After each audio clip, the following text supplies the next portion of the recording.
to Adventures in Lollygagging. We're back tonight. We're playing more Legendinthemist, but before we get to that, we want to give Jeremy the floor so he can talk to us about Tales of the Crypt.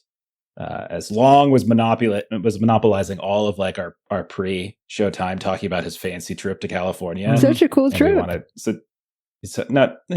Let's hear about Tales from the Crypt. So why Tales from the Crypt, Jeremy? It was the comics that I snitched from a cousin that are like the sort of thing that I was reading in elementary school that I shouldn't have been reading. So that was delightful. And then it was also like me spending summers down in Mississippi with my very, very conservative, old-fashioned grandfather who secretly loved that show. And just, it was one of the only times I heard him laugh out loud for an otherwise extremely serious man, just cackling gleefully at the darkest, terrible stuff. I was like, this is great. I need this. Awesome. Okay, so you see, we could have had that excitement beforehand, Long, if you just would have stopped. How dare you enjoy your life, Long? Dude talks way too much. Let's try to figure out how far the hobbits go to see if when I can think take of them. Long, I think loquacious. How far did the hobbits go? Loquacious. Yeah. Wasn't there like an app? I'm not sure if it still exists. There is. Was like they the walking keep getting app. the adverts all the time. I get them. The algorithm has not let me not get that. Like it just pushes at me all the time. Yeah, so Long there. I can't remember the name of it, but there is an app, and it's like a hiking or walking app, but it specifically kind of lets you know, like once you hit a certain number, like how far along you are in relationship to the fellowship itself. Okay, like how far, like from here to here, there.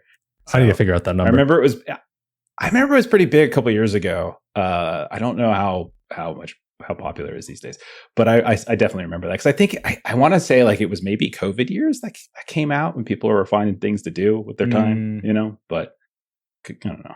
Anyhow, you probably would have completely outpaced them judging by your hiking trip that you did in California past couple weeks. Oh, really? Okay. I think you would have. Yeah. Easy. No problem. Anyhow. All right. Well, we're back. Anyone else want to talk about anything? Melissa, you want to talk about Flight of the Navigator? We were talking about obtaining physical media, and Flight of the Navigator was one of those movies that I remember as a kid. And so we bought the Blu-ray and watched it, and I still liked it. Like it's cheese for sure. It's Disney for sure. But I was like, oh, this is the thing that I remember liking as a kid. Yeah, it was pretty fun because we got a couple of them. We got that. We got like Dragon Slayer.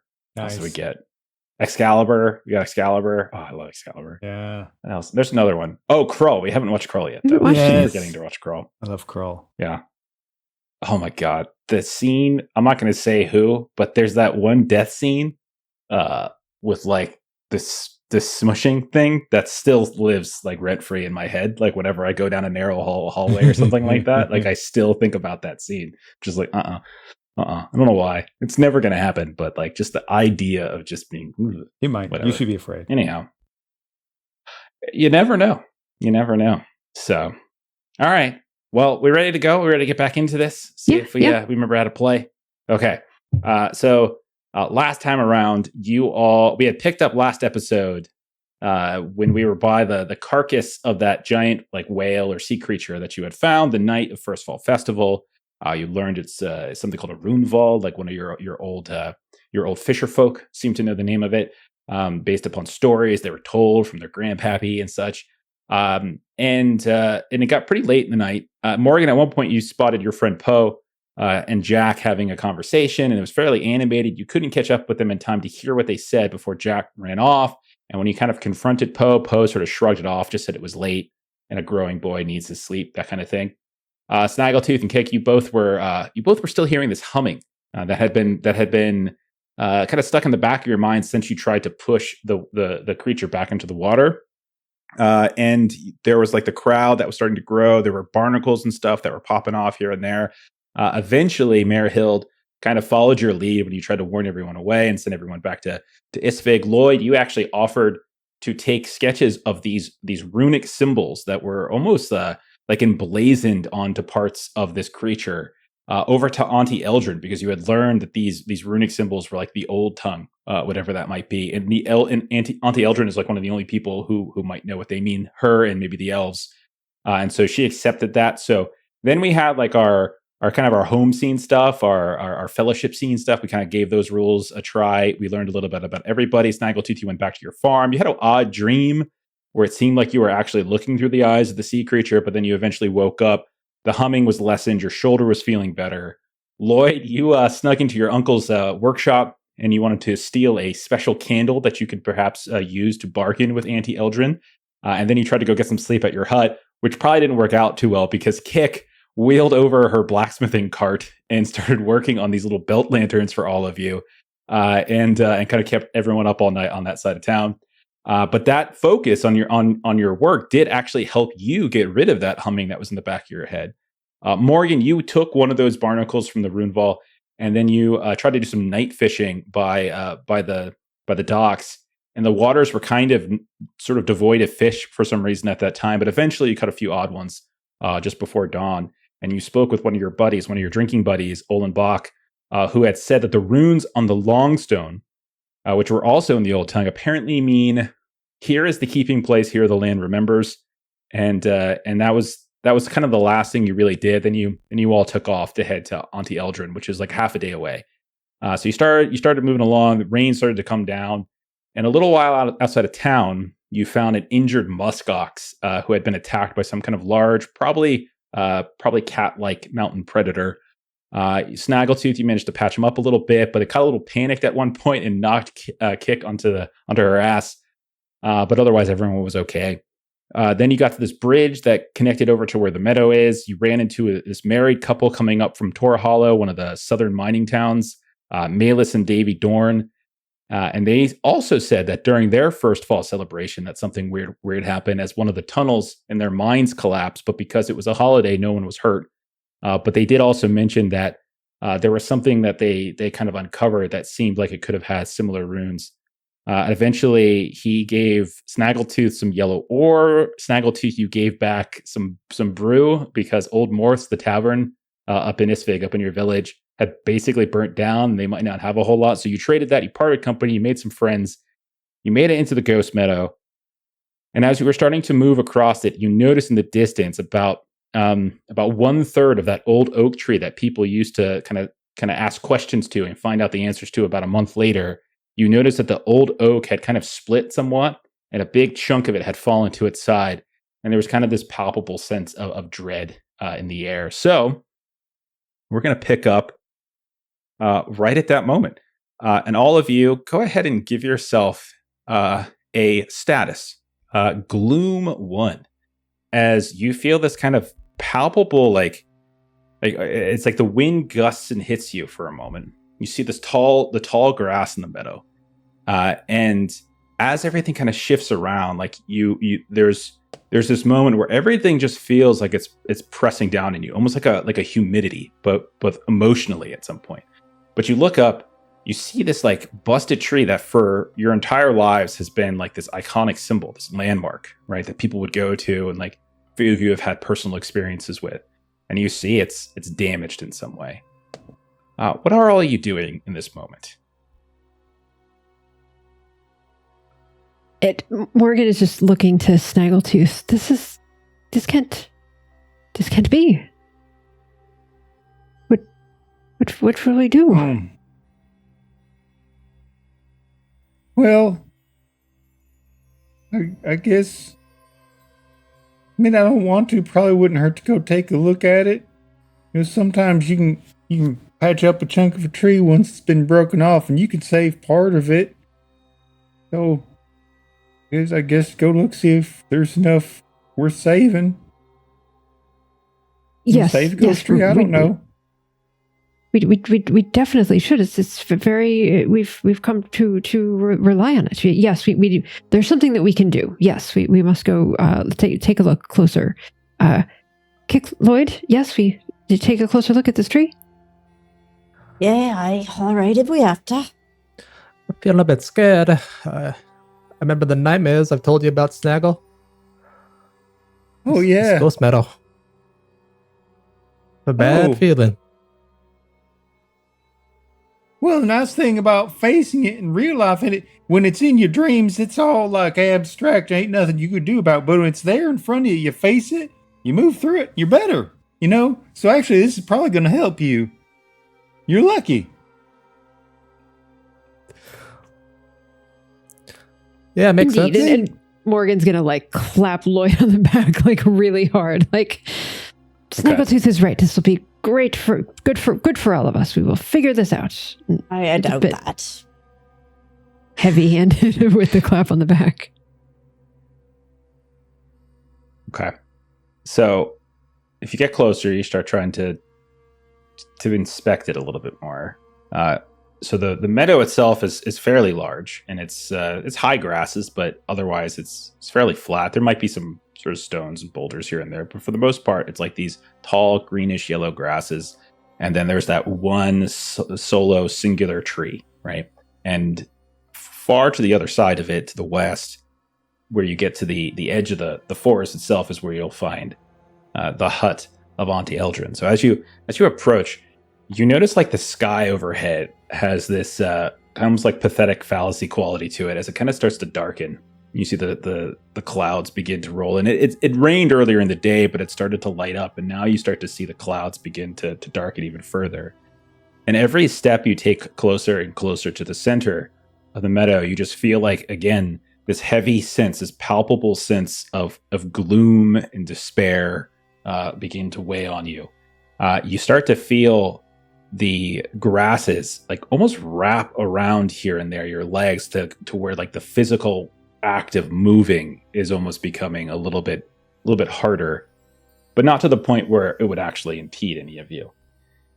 And then you get to the base of the tree, and when you see it, you can see that most of the tree does still seem intact. However, there is this large split in the ground near the tree.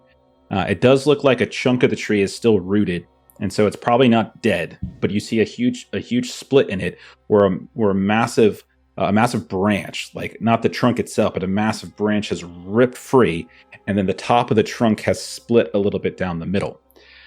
You can see that there is a crack in the ground, and you can see spilling out from the tree itself, where the split is on the trunk. You can just see like sap, like this frozen waterfall of sap has poured out. And you can see that there appears to be something inside of it. And this is you're a handful of steps away. There's the ground. But as you get closer, you can start to hear whispers too, just here. And they're hard to discern one from the other.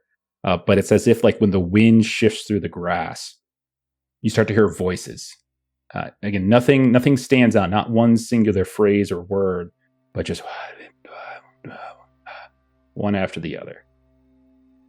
Who would we say is like, are any of you just feeling particularly brave right now?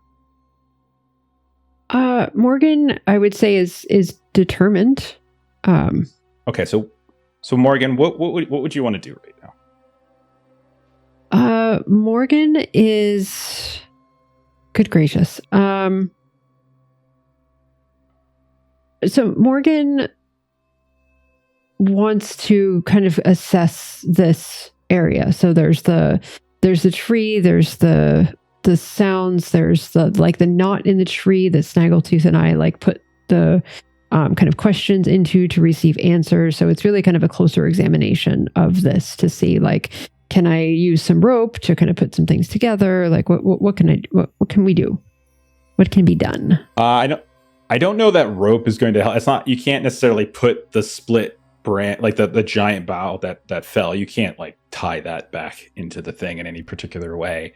I would say, Snaggletooth, you would think that the tree is probably still alive, although it suffered significant trauma from what looks like maybe an earthquake that cut the ground a little bit and has caused some kind of tilting of the oak itself. In terms of assessing the area, Morgan, it doesn't like there's nothing about it that looks inherently dangerous to you. But obviously the three things that are a little bit out of the ordinary: the crack in the ground near where the base hits the earth, the sap coming out in which you can see something's inside of it, and then the large chunk of the tree. So do you want to inspect any one of those a little bit more particular? I would say the sap specifically. Sounds good. I'll take a close look at that. So you take a couple steps closer and you look in and you can see that there are two things you notice now, and they're very close to one another. One of them looks to be a squirrel. And you see these all over the place. This is pretty standard. But then you notice what looks maybe about the size of your hand. There looks to be like a tiny fairy-like creature. It's humanoid, small. It's got these almost like butterfly wings. And you can see that it is encased in this sap. Now, both of these creatures, both the squirrel and this fairy creature, for lack of a better word that you would know, they seem encased, trapped. They don't look like they're moving. You would assume they haven't breathed in who knows how long, but they're encased in it. Oh dear. Okay. And so Morgan is going to go into her bag, and she has a scaling knife. Is what she's got is one of her tags from her fisherwoman theme book. Oh no! There's a squirrel, and there's something else that's trapped in here. I'm gonna see what I can do to get it out. And so she's gonna kind of use the scaling knife to try to cut or break into kind of this dried sap. Okay, so you start carving, and no roll necessary. I feel like this is just something you could do over time as you start carving in. Snaggletooth, I'll go to you because you have you have the farm. You know a little bit more about plants and trees. Is there anything that Snaggletooth would be doing in this moment? I mean, he's going to take a second to size up, the cracking he can see above ground. It'd probably take more pitch and other stuff to patch it up than what he's got on him, but it's a good idea to size that up. But she seems to be doing the stuff with the sap. He's kind of curious to look if there's anything to be seen in the ground, like, things are just strange. Mm-hmm. He's got a shovel on him. He might actually poke away at the dirt here and there to see if there's something that seems to... Is anything upheaved in the ground or moved around or? Yeah. Okay, so if you have your shovel and you commit to digging in the ground here, again, I don't think this is roll worthy, so I think it just happens. It just takes a little time, maybe. And you'll notice there are large stones that seem to be pushing up to the surface of the earth. They're not sticking up out, but as you start to throw dirt over your shoulder, move it off to the side, you notice these large, rounded, but not circular, rounded on one side, these large stones kind of coming up to the surface. And I would say each one of them is maybe somewhere in the neighborhood of maybe 3 feet by 2 feet or 2 feet by 4 feet, somewhere around in those terms. And they're, grayed, but darkened from being sunk underneath the earth a bunch. That's weird. I mean, there's probably some roots that there's nothing to be done for, but if there's a couple of them that seem to be a little bit on the outskirts, and maybe if I could just dig the earth a little bit and redirect the root in a direction, save what roots we can, and then maybe try and pitch up the stuff above ground, and I don't know, he's just getting a plan in his head together, because be ashamed to lose his tree. It's creepy, but it's part of home. Yeah. I think with what you have, with knowing your tags, I don't think this is something that is going to require a test. I think this is just you committing to the time. And with that, you start kind of unearthing whatever it is that got pushed up to the surface to try to not have it impede with some of the roots. And you can tell some of the base of the tree has been affected, but enough of it is still intact that you can probably still salvage it. You think it's still salvageable, I would say. Oh, hey, Snaggletooth, how's it looking? Do you think we're going to still have this tree? I hope so. It'll have, it took a long time to build up to this point, and, it'll have some interesting scars on it moving forward. But it'll probably make it. If any of us can save something living, it's you. You've got your farm and all of the plants and everything that you grow. I have faith that you can make this work. That's real kind of you. How's the squirrel doing? We're working on it. It's gonna take a bit. It's very sticky, and it's gonna be a bit. I might need a kick, or somebody might have a little bit of a more sharp implement to help me with this. But working on it fast as I can. Hey, Lloyd, want to see some weird rocks that were coming up out of the ground? Nothing creepy about that. Let me light my lantern a bit. It's fading. All this gloomy is making me feel down. If you need a hand, let us know. But honestly, and she's Kick's probably been complaining at Lloyd in the back while we watched Morgan and Snaggletooth do their work, because the ghost meadow is something that they have a lot of their backstory in, so it's like their space that she'll kind of let them deal with. But it was like, Lloyd, what do you think? Do you think we're gonna end up getting caught up and getting sent to Tornhollow to do that part as well? My money's on that. What do you think? It's gonna be annoying. Well, Auntie Eldren's over there. Maybe she knows more about it. Aye, but then she'll say, "Oh, you got to do this," and then we'll probably do it because Snaggletooth and Morgan will be like, "Oh yes, and we have to do that." Yes, they're always getting us into trouble. Yeah, it's always them, isn't it? So, since the two of you aren't really like actively working on anything, the two of you would hear some shifting in the grass elsewhere, like maybe to the north a bit in the meadow. And as you look over towards the sound, you see suddenly like standing in the middle of the meadow. We'll say maybe 30 feet away or so. Kind of dark, but it's daytime. It's just overcast, making everything kind of muted. But you see a figure there, and it's kind of dark. You can't necessarily make out any real specific things about their appearance. But it's definitely like, it looks like you, but they're kind of just hunched in a way, and then like they're looking directly at you, but you haven't seen them make a move just yet. Aye, who goes there? Speak now. And you see it just lurch forward. Doesn't say anything. Aye, Morgan, Snaggletooth. Hands on the ground. Up we go. It just continues to lurch slowly forward. Morgan sort of looks over to Snaggletooth. What? Declare yourself. What's she meaning? Are you lost, mister? Lloyd, get behind me. He looks hurt. Aye, but he's not speaking, and that's not a good thing in this Ghost Meadows. What are they talking about over there? When it gets to about like 15 feet or so, Kick, since you're out in front, you can see now like the face is a little shriveled, and you can't really see eyes. You just see like these dark hollows, but the skin has been discolored. It's grayed. It's like almost purpled in some cases. Head kind of tilted off to the side, and you just see it moving slowly towards you. It's not moving very quickly, but it has on. You can tell now, like it has on some tarnished armor of some kind, right? You can tell like little as a blacksmith, you can see what looks like some metalwork underneath, but it's clearly tarnished by grime or dirt or something, and it's continuing to move without slowing in the direction of you. I'm gonna start pushing like Lloyd back, sort of retreating towards the tree where Morgan and Snaggletooth are. I speak your name, or we'll have to push you back ourselves. And so as you call that out, like they don't, again, no response, but they then start to lurch forward, and the last few steps they're just suddenly moving at a much faster speed than you thought possible. Kick is going to try to grapple them if they're doing that, just like get them into a headlock of some kind, and pull them back. Okay.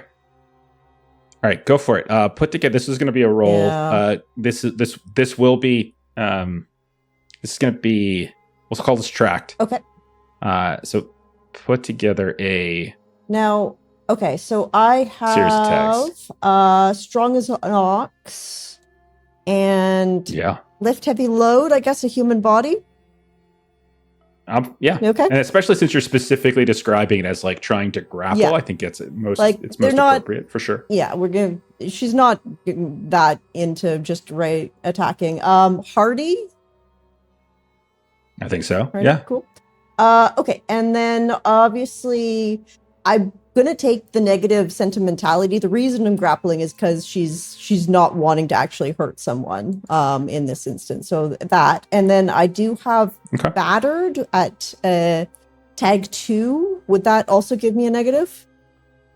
That would. So if it's at 2, it would give you a -2. So you always Okay. take the status that the best status and the worst status. In this case, that's the worst. Okay. So battered. So you'd be -2 power. I also have exhaustion and gloom. No, those Nope, okay. those wouldn't, because they're not worse than battered. Battered's the worst of those 3. So that's what I you'll take. see. Okay. And then, I'll add a -2 to that and roll and skip GM moderation. I rolled a 3. Dare you? Oh my gosh. Oh, A 1 and a 2. That is Whoa. absolutely terrible. Yeah. Okay. I gain experience, right? Well, you took the weakness. Yeah. So the weakness you should tick the improve on the think I'm on about to get whichever eaten by a card that zombie. weakness is with. Okay.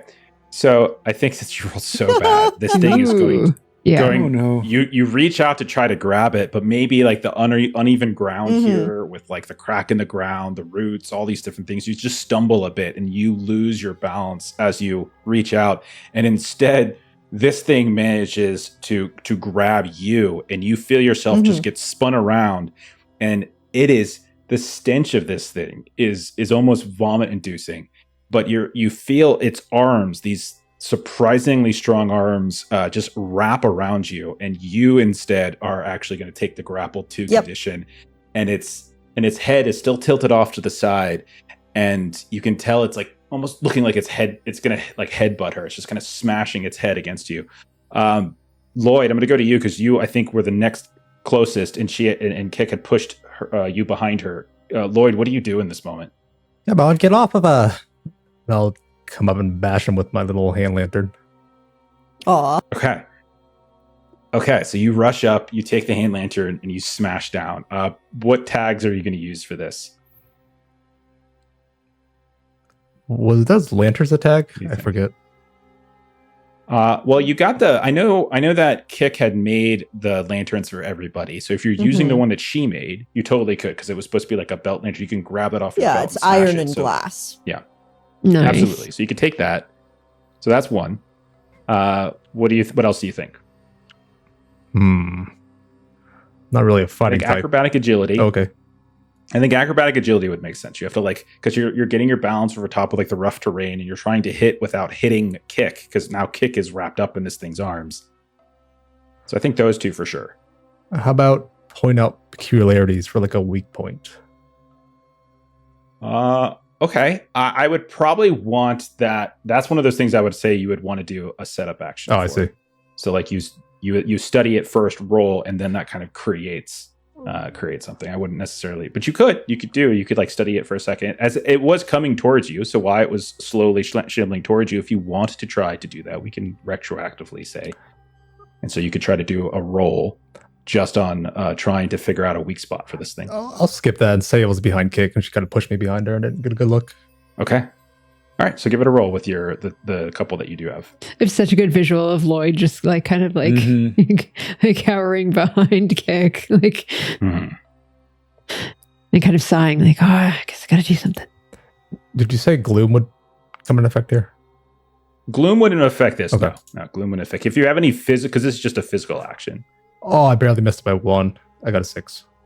So you rush up, and I'll say you smash the lantern and you swing. I'll say the consequence is that you've destroyed that lantern. Essentially, is like is busted, and so the whatever it could be easily repaired. We'll just say it's damaged and it's no longer going to work for you. We'll say that's the consequence. But even still, this thing continues to squeeze. Kick, you feel the like it's just getting harder and harder to breathe. It's almost as if it's just squeezing and squeezing until it pops. Who do we think is next closest? As we see Lloyd swinging, we see Kick kind of caught. Snaggletooth, what do you think? So Snaggletooth is like maybe even part of the reason like Kick fell over is he had been digging the ground, so maybe he feels like it might even be his fault that she tripped backwards. Oh, I like that. He'll go clambering over. I'm trying to look and see what a good dice pool would be, or tags, so to speak. So he's actually got a knack for holds and grapples. He's country strong. He is of the sort to help somebody in need. And I'd almost like to try and use my fearsome bite, because he said he's wearing some armor. And at this point, he's not so much trying to bite it directly, but get his teeth down into the armor to use it as a leverage point to sneak his arms in and try and get it into a Nelson or something like that to pull it off of her. I like it. So Yeah, that sounds great. That would give me So 4, that's- which is awesome, but I am battered. So down to 3. Okay. You're a beaver so there can you go. opener. I am a beaver can opener. That's totally. I totally picture him in a fight. He's usually that sort of person that wants to like legitimately hurt somebody with his bite. He would much rather disarm or something like that. He is a beaver can opener. All right, so Okay. 2d6. So you got your plus roll. 3. You got +3 on whatever it is you're rolling. Okay, well that'll be a 5 and a 3 is 8, and then plus 3, 11. Awesome. Okay, so you had 3 power to Yeah. spend. You have 3 power to spend. This is a tracked outcome. How do you want to spend this? Like, what are you thinking? So currently, the number one thing is I want to break its grapple from Keek so that it's no longer. Okay. How much would I need to spend to do that?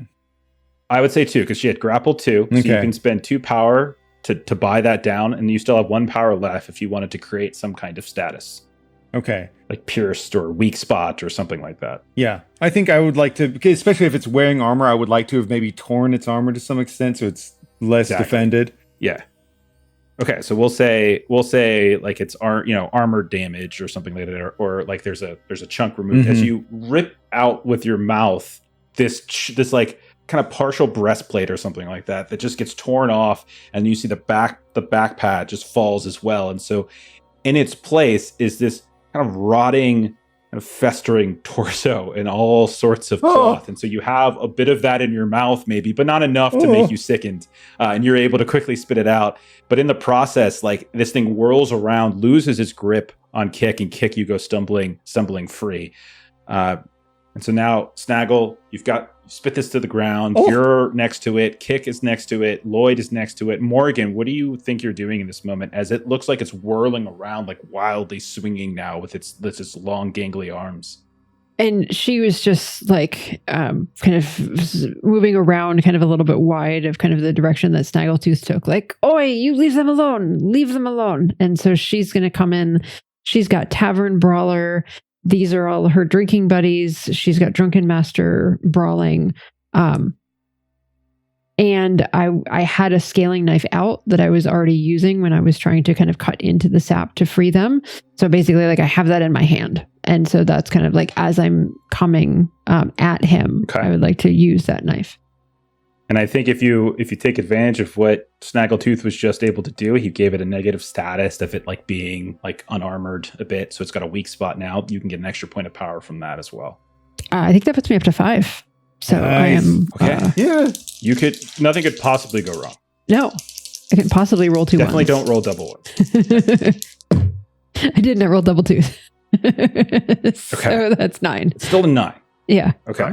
Okay, so a 9 does mean you still have the power to spend, since it is still a success. So we'll deliver a consequence in a second. But go ahead and spend your power. Like, what do you want to do with that 4 power? Like, do you just want to like destroy the damn thing? Like, just kind of bash it until it's like, it's like subdued, or just grind it to the ground? Like, what do you want to do? Subdued is definitely what I'm looking to do, because I think we still want to, if there's any talking to be done at or from this thing, I think we might want to allow that as a possibility. So if I could do that and kind of use all of that for the tags or anything to kind of advance what Jeremy had already started.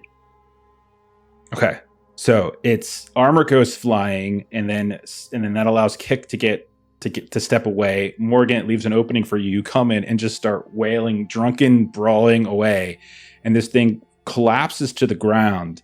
And since you're spending your points, maybe we say like it collapses, you're able to get like part of the bow that had fallen, and you just pull it over top of it, and you kind of pin it to the ground, and it's now trapped. It's not dead or destroyed. It's just What is the meaning of this? What is the meaning of this? You all okay? And she turns to Kick and Lloyd. You two okay? Does this thing get you? It's not naturally strong. I don't know what it is exactly, but I don't think it's quite right. More unnaturalness from this earthquake. Busted my lantern. I didn't even move.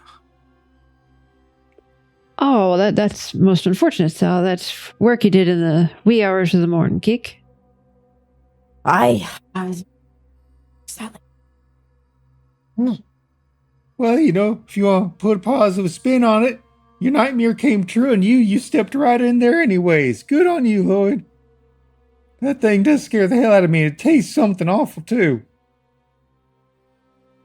So sometimes you might want to let us come in with kind of taking things down before you just chew on it. You never know what you're going to get in your mouth. I wasn't trying to trouble, but like he said, that thing is strong as all get out. I had a hard time getting to grips, so I had to leverage what I could. Well, and Morgan is now just sort of like sitting on this like kind of bow, like you kind of like come down. Is it still? It is still moving.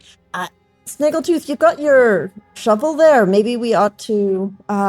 Jeff is muted. Yes. Snaggletooth, you might want to dig a hole and let's just put it down in there. I think it might need to lay at rest again. Maybe. You guys, anything to say to us? And she just kind of takes the backside of the knife and just sort of like. You look around the torso there where the armor came off. I don't figure this sucker's gonna say much of anything. Can I assess the armor? Can I like tell when or who may have made it, if it was a famous blacksmith, or any sort of information on what war it might have been worn in? Yeah, that's a great question. Go ahead and do a roll for this one, though. As you have the piece from Snaggletooth, you could pull it away from this creature. Yeah. Put a couple tags together, and we'll do this as a roll. I think blacksmith is the obvious one here. Sure. My own forge, I guess, because I know blacksmithing. Repair work doesn't make as much sense. I won't do that one. But yeah, just those two. Yes. All right. Okay. Yeah. And I don't think, battered, exhausted, or gloomy won't really affect it, right? Battered, definitely. When this is all about brain, I think gloomy would actually, because that's more of a mental state. Yeah. One for gloomy. All right. Let's not roll as bad. Okay, 8. Hey. Okay. That's still a success. You get 1 power. You could basically, so the way we're doing this is you're gonna get one. You can get 1 piece of knowledge. You can ask a question, or I can just give you something. It's sort of up to you if there's like something specific you might want to know, or I could just kind of give you something that might make sense. I'll say let's hear what you have. I'll take your information instead of asking a question. I would say you're probably not familiar with like a war or anything like that, but you've certainly seen this kind of garb. And mostly it's like salvaged pieces. It's been years since you've seen anything like it, actually. But you remember sometimes there are like different corsairs and such that raid the eastern shores sometimes, and a few of them wear like they might wear this kind of simple breastplate when they come to land.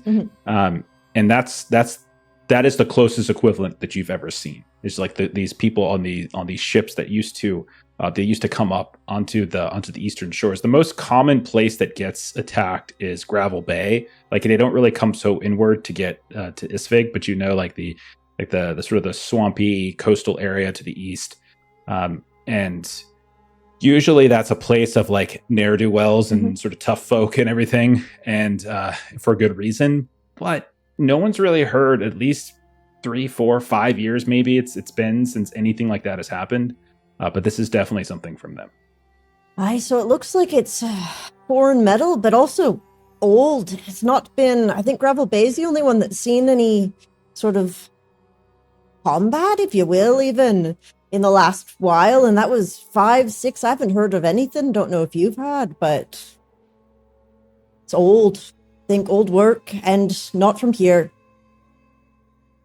So this Shamblin one here makes me think of the couple. They were saying that out in the mine that they did their head count and no one was missing, but there was some knocking coming from inside. Perhaps there were some miners that had been trapped in years past, and something with all of the goings on. I don't know. I wouldn't have thought such a thing were possible, but leans over to Lloyd. Told you so. Hey, Lloyd, you got them eyes for details. Does he got like dirt under his fingernails, like he was like maybe clawing his way out for something? I could certainly take a look. Make sure he doesn't grab me though. He's still swinging. I'll keep him down. Don't worry. Morgan's sitting on him, and Give me a roll here, but I say you can get 2 power from Morgan and Snaggletooth helping keeping him down. So you'll get 2 power from that in addition to whatever you have for tags, as you do have to get kind of close to investigate. Yeah. And that means something could potentially go wrong. I've got acrobatic agility with dodge harm. I think those two are the best. I would say dodge harm is probably something you would hold off on using on this in case something bad does happen, and then you can mitigate consequences with Makes sense. But you've got curious, you've got point out peculiarities. I would say those 2 things for sure would come into play here. Okay. I think agility is fine though. If you wanted to use agility, you could use those. Yeah, I'll use that 3 then. But I think dodge harm, maybe keep that one. Plus the 2 for Snaggletooth and Morgan. So you have like 2d6 plus 5 basically. Hey. Nice. Okay. 11. All right. That is a very, very strong hit. Okay. So I'll just give you all the information as you have 5 power. So I'll just give you everything I have that I can give you. You notice a few things. First of all, like what Snaggletooth suggested is not untrue. You can definitely tell the fingers have been sort of worn away to the point where it's just bone. You don't even see like any flesh left on them, as if it's been scraping and scraping and scraping. So that's one of the first things you notice. The second thing you notice is that like the body is it's mal shaped in a way. Like you start to look at it and you realize that the limbs seem a little longer than they should be. If it's like one of you, it's clearly not Beaverkin, but if it's like one of you, its arms seem too long, its legs seem too long, its neck seems too long. And you would get the sense, Lloyd, that if this were human like yourselves, and it certainly seems like it should be, it was like it was probably stretched. Maybe it was stretched, or it's not human at all. I'm not sure what we have here, guys, but his limbs are stretchy. His nails, it certainly looks like he's been digging for a while. Do we see any, someone mentioned putting him back in the ground. Morgan wants to see if she can maybe stand up on top of this log that's on top of this and see if, like, do we see something that looks like... You come up to my shoulder. Oh. So Morgan stands on it, goes to look around, and then realizes that she's still looking up at Kick. It's not the oak, it's Kick. That's Kick will just like pick you up and put you on her shoulders. Does our party basically look like one of those sets of dolls where they're just progressively smaller? Yeah, for sure. It totally does. Yeah. I was just gonna look out on the flat grounds and see if we see a grave or something that this fella would have been digging up from. It's hard with this grass. Here, come up here and get on my shoulders, and you can see what you can from a higher vantage point.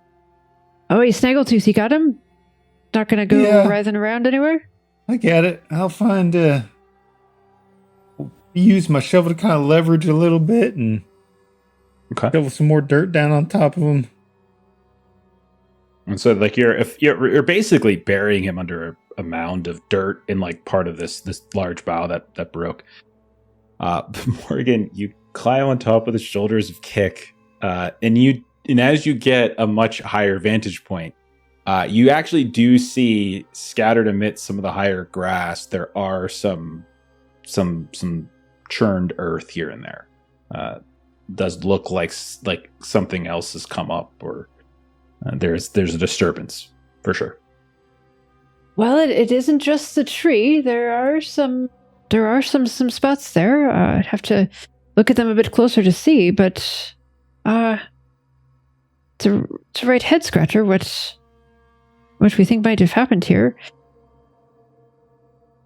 You in the mood to be sharing any words there, sir? And she, like, when she kind of descends, like Kit kind of puts her back down, and she kind of gets a little kind of dizzy in the descent from like all the way up to high get all the air way. altitude. Vertigo from getting off of. Okay. And then she just sort of goes back to sort of like looking at this fella. You've seen no sense that this thing is like, it has no eyes. It's just empty sockets where the eyes are. Flesh is decayed. Bone is sticking out. Like, this looks like a shambling corpse if you could put it any other way. So I think at a certain point, the idea of this thing communicating with you seems absurd. I think, I don't like where my thoughts are going at the moment.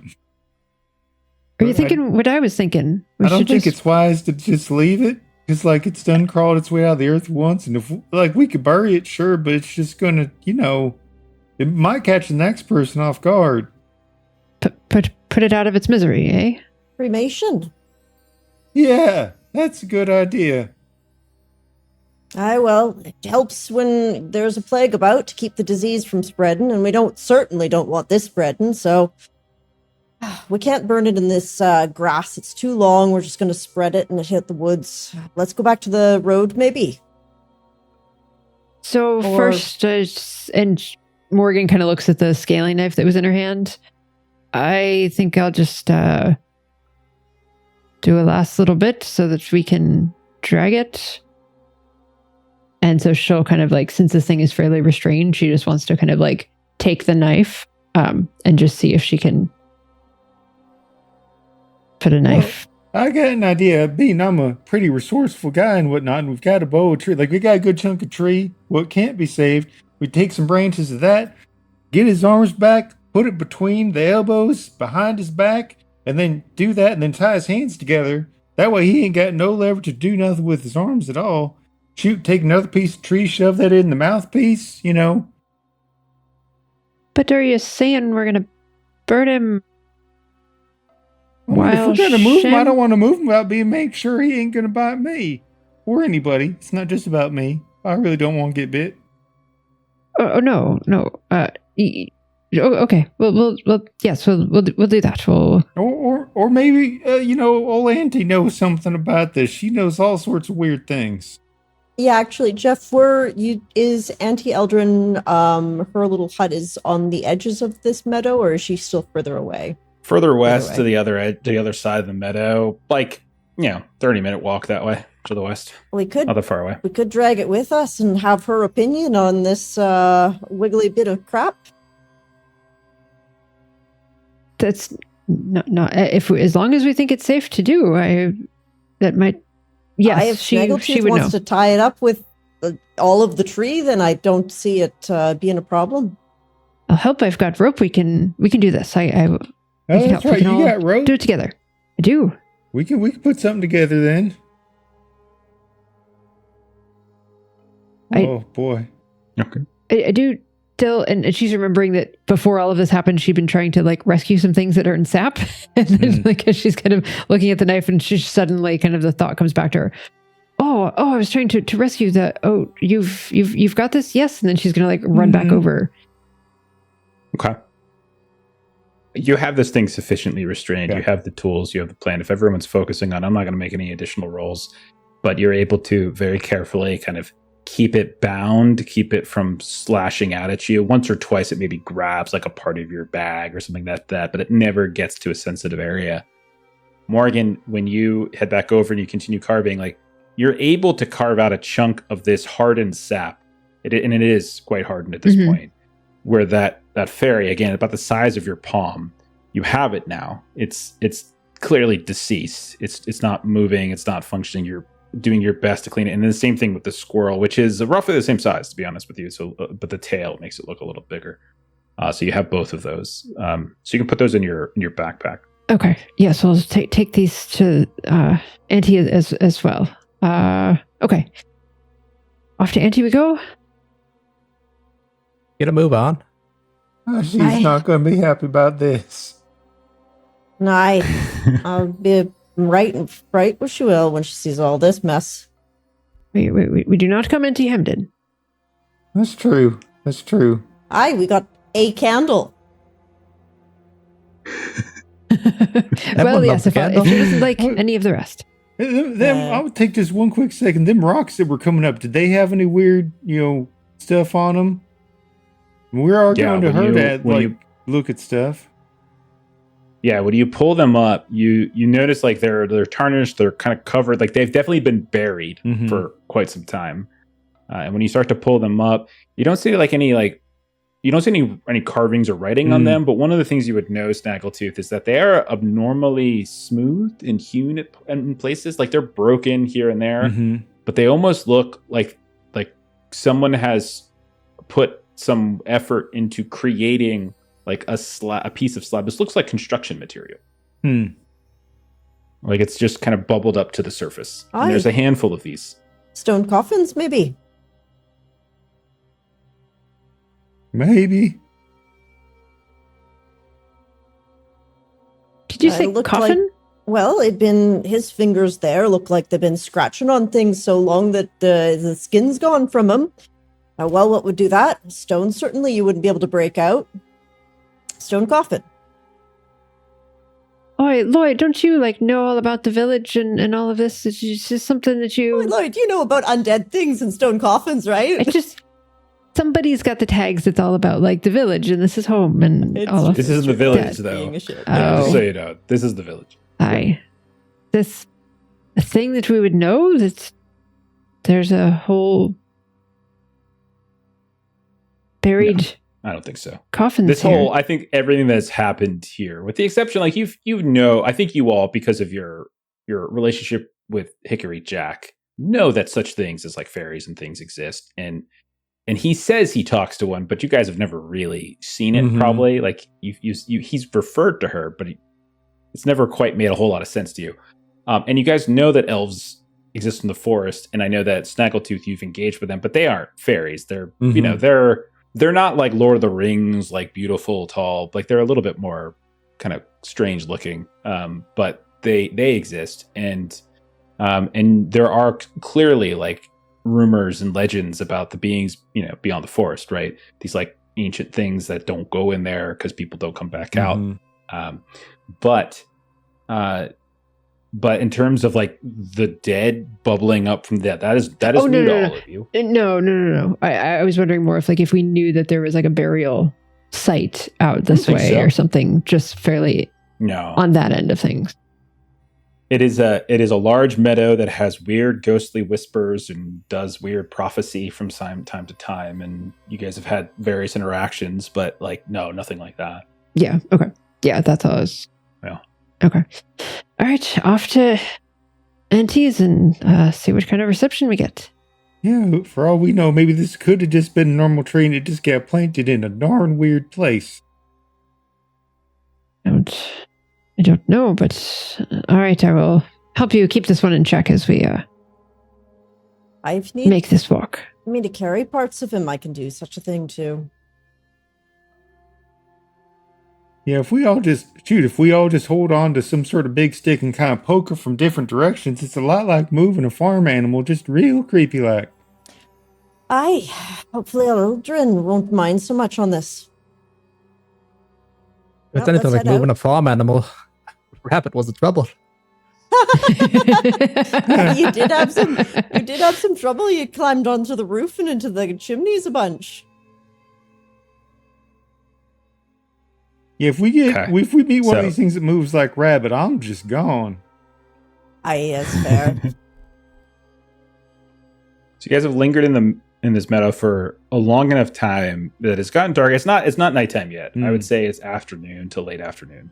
Between a couple of the stops you made with the muskox, the conversation with the folks from Tor Hollow, and now this, you've definitely turned what would have been a half a day's travel into almost a full day's travel, right? But you get to the other side of the Ghost Meadow without any issue. But you do notice along the way, Morgan, like you saw before, churned earth here and there, but no signs of what might have caused it.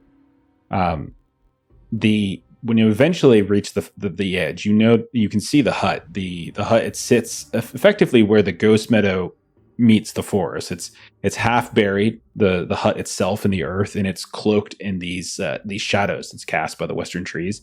And you can see the planks are clearly wooden, that make up the walls of this thing, but they've definitely gone gray with age. And at some of the joints, there are these braided roots that still have a little bit of green that almost stand out amongst the otherwise like very desaturated look to it. From a distance, as you start to approach, maybe 20 feet away or so, you can start to see a series of rings that are marking the door. And you can see hanging from the eaves, there's these tethered bones and amber and blue stones that are slowly shifting in this like cool breeze. The kind of breeze that comes before a storm. And the roof itself, you can see, is sod, and there's heather that's over top of it. And there's this single beam that juts out from the gable of the roof. And the end has been like carved into this crude stag's head. And it's all overhanging the door. It's got these leafy twigs that are affixed to it, almost like antlers. And you see a blackbird is sitting atop one of these twigs and is watching you approach. Now, I want to remind you all that I don't think any of you have actually drew real connections with Auntie Eldren. So this isn't like you guys know her or have any real history with her. You know of her, like there's certainly reputation. Like she's definitely maybe once or twice come to the village and there's been stories about her. So this isn't an uncommon thing for people to come seeking her aid. But like I don't think we had any personal connections. Morgan might have been the only one, I think. But I can't remember if you made the connection or just created this hag in our session 0. So I think most the of latter, your knowledge yeah. of her is reputation. Yeah, I think most of your knowledge of her then is purely reputation. And so this is what you see as you approach, and you can see this big blackbird's head's just twitching, kind of watching as you guys approach this place. I'm gonna go to Lloyd first. Lloyd, what do you think you're doing in this moment as you approach? You see this place. You see these different insignias and signs around you. There's a front door. Let's give it a knock. And I'll slowly meander over. Now you've got the candle out, right? Okay. You can deal with her first. You take a few steps closer and closer, and you realize with every step you take closer to the door, the ground just gets softer and softer and softer. And like to the point where like your feet, by the time you're 3 or 4 feet away from the door's edge, are like sinking ankle deep into the ground. Not to the point, and like you're like almost trudging through it. It's not mud though, it's just like this strange porousness to the ground. And you reach out, you see these circles. Some kind of, you would imagine some kind of word or message. You're not sure exactly what, but you knock and you hear a voice moments after the knocking. You don't quite know where it's coming from, but you hear, What? What is it? Who's there? Who interrupts me? and those of you who are lingering back, you look up and you just kind of, as the voice is coming from almost all around you, it's like a surround sound speaker situation going on. You just see like the bird's head just continues to like kind of cock and move. It's Lord Grover from Eastvig. Lloyd who? Lord Grover. I don't know any Lloyd Grover. We've never met, but you might know my uncle, Who's your uncle? Hala Grover. Okay. Give me a D6. Okay. Just roll D6. This is a pure luck. 4, 5, 6. She knows him. 1, 2, 3. She doesn't. It's a 6. You roll it. Okay. Perfect. That old fool. Why are you here? I have no tolerance for fools. It's for the mayor. There's something happening in the village. The village? Do you think I care about the village? If I cared about the village, don't you think I would be in it? That makes sense, but we care about it. So we've come seeking your help. You come to bother me and ask me to do something for you. That's always the way with you, nitwits. It's not only for our favor. I've got something for you. Oh? What have you brought, Lloyd Grover? A simple gift. Something you might like. Oh, really? What is it? Out with it. Let's see it. Set it on the ground. Reach in my bag and pull out that nice beeswax candle, herb scented. Okay, Lloyd, I want you to do a roll. Okay. We're going to treat, you're going to burn that for power. That's going to give you a +3 on this, okay, because you're giving it to her. And then you can add anything extra that you think would be useful. I'll even give you a +1 since you recognize your like we'll say the story tag if she knows your uncle. That'll give you an extra +1. So you're up to +4. And if you think there's anything else that might help you in this like initial negotiation with her, you can add that as well. I'm an artisan. If she respects my craft. Artisan. Or you're curious. You know what? You could also be like, that could be helpful, that you're curious. I like the artisan better because I think you're referencing your uncle as an artist, like as a candlemaker. Like you haven't necessarily like exhibited the curiosity at this point. So I think I'll take artisan. Yeah, that You're makes able to sense. talk He up has your worth. own work, so to speak. Yeah. You show the candle and she's like, A candle? What do I need of candles? It's The bespoke. darkness is nothing to me. Okay, so I'll get a total power of 5 on this roll. Nice. all right. Oh my god, that's 14 total. Wow. Wow. Okay. Okay, so as you place it on the ground, you talk up the quality of this thing, right? The rest of you who are still a handful of feet back, I think, not yet towards the front. You could see Lloyd like up to his shins in the ground. You see that blackbird swoop down off the twigs of the antler twigs and swoops down right next to the candle where you set the candle and just starts like kind of pecking it, and then looks up at you and then looks down at the candle and pecks it. Oh. Well, this is quite lovely.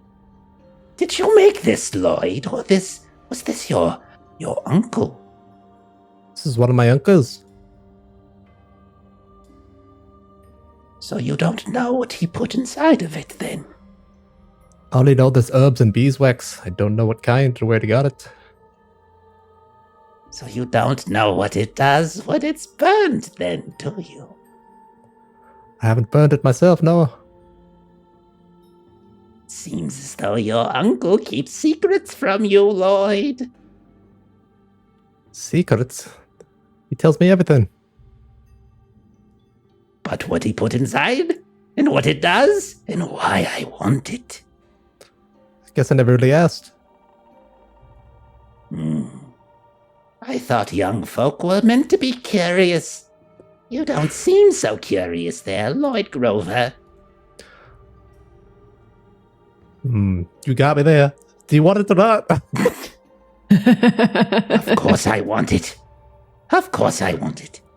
And then the door opens up and you see standing in the middle of the doorway is a woman of some age, but hard to tell exactly what. She's dressed in this sort of grayish blue like dress, but it's nothing fancy. It's like rough spun. You can see it goes down to like just below her knees. She's barefoot and like everything from her feet up to her shins is just this blackened, darkened like mud of some kind. Her hair is in these tangled shreds and you can tell there's small little bits of leaves and such inside of it.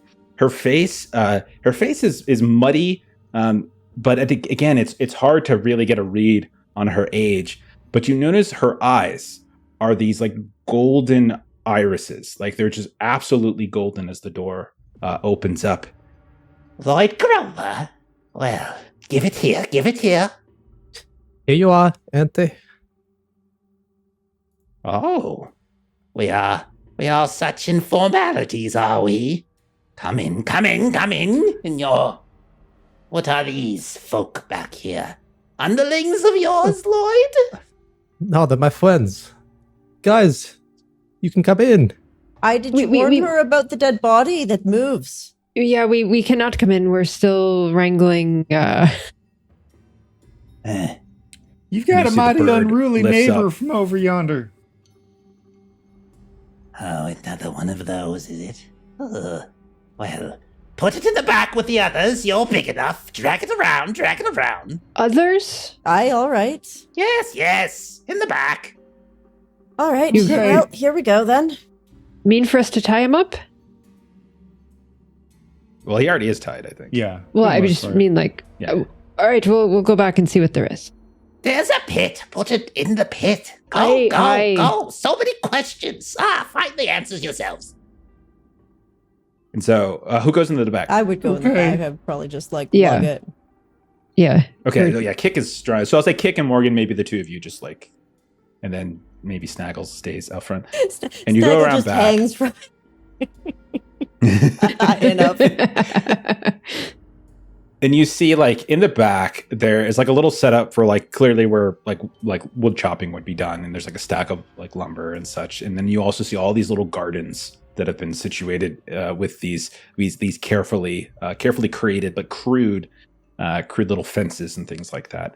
And then you also see like these posts that are interspersed between some of them that are probably about 7, maybe 8 feet tall, and they have like a beam across it. And you see hanging from each of those are more of those little charms and things that she has hanging from the eaves of the hut itself.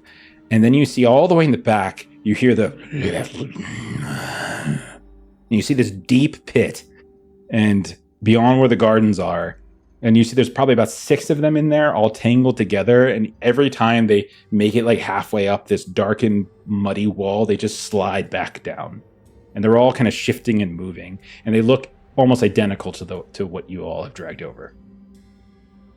Oi, we've got a bit of a party going on there, I suppose. We just shove them right in, Kick?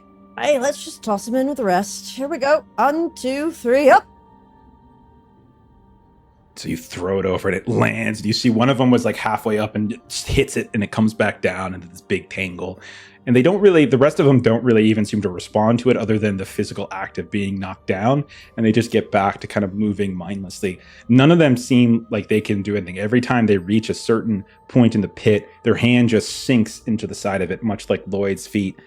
And then they're unable to push themselves any further. Do they all seem to look similarly clad? Or, like... Yes. Hey, Kick, they've all got the same garb. I wonder, we should ask her if she's had to create this pit since the earthquake. Maybe we got to build one for our town. This looks like it took her a while to dig. Did you see her? Do you think she dug all of this all by her lonesome all in the last 12 hours? Aye. And no one else here, is there? You just hear caw, caw. Birds don't and you see dig. on one of those eaves, the blackbird is like looking down at you. Right, well, let's head back in. Aye, and... Okay. What a nice home. Look at this. What does this do? Pick up all the things. We've left Lloyd with her. Yeah. So Lloyd goes inside. And is curious. Okay, Yeah, that makes Lloyd, sense. you go inside, and the rest of you eventually come back in. It's fine too. But Lloyd, you'll get a first look. Like, it is a space that is the most. It is a very like it's like a hoarder space. You could see that there are jars and crates and shelves and plants of every variety everywhere, to the point where there are times in which you have to like bring your arms in close just to not knock something over. There is a low hearth at the far end, and you can see there's like smoke that's curling up. And there's some kind of, it's not like a fireplace though. She just has like turf inside of it, some sort of like mixture of grass and mud, and it's just lit on fire, and it's wafting up, and it smells wonderful in here, strangely enough. And you can see that there are rafters above, and hanging from them are all these strings of dried herbs. You can see she's moving. As she moves with you, she's got a candle, like the candle in one hand, and she's sniffing it, and then you see her lick it one time, and she's like giggling like to herself. And then she has this in her other arm as she's moving. She has this like old staff, gnarled wood, and you can tell like it has more of those like antler like twigs coming out of it. You don't see like rooms so much as partitions of like shelves and packing and all that sort of thing. And there's one beam that she leads you to where there is a little table. There's only like one chair, but there are crates and stuff, and she like kind of pokes at it with her staff to tell you, like eventually like inviting you to sit effectively. And you can see that there's like this row of these blackened apples that are just nailed to the wall right above the table. And then I would say maybe the rest of you start coming in and you see a few more things. One of the things that might catch your eye is there's this like bundle of what looks like human shaped twig dolls that are just on a shelf at some point, and you pass by it and you notice for like this split second, one of them has like this little reddish foppish hat of some kind. And then they're bound with hair. And then there's what looks like a series of mummified birds on a different shelf that you pass by until you catch back up with where Lloyd has now, I assume, sitting at the table that she invited you to sit at. Took you long enough? Look at all these things. That's pretty cool. She had a very big pit with a good number in there. Lloyd, you missed a sight. No, you There missed the isn't- sight. More back there. Would it be fair to say we probably like packed some sort of bread or some sort of general like light food to carry with us as we're going? Of course. Yeah. Well, I'll make sure. Absolutely. I think you guys did pack provisions. Yeah, and you Morgan know. brought some like dried fish for everyone. You know, the old lady got her gift, but just in case that bird seems important, I'll make sure to give him something to peck on before going too. Okay, so the crow, will say, or the blackbird, you don't even really know if it's crow, it just kind of swoops in and sits, like you could see it like sits on that same shelf where you see all these other mummified looking birds, and it just sits on the shelf at the far end and waits. And so Snaggle, do you go up to that shelf with all of these like a dozen mummified birds, and then do you feed it something? Hey, now you just remember between you and me, you tell that lady we're good uns, okay? And it like snaps down like with the speed of like a snake, just grabs it, nearly takes your fingers off, and you can say, and then swallows it down.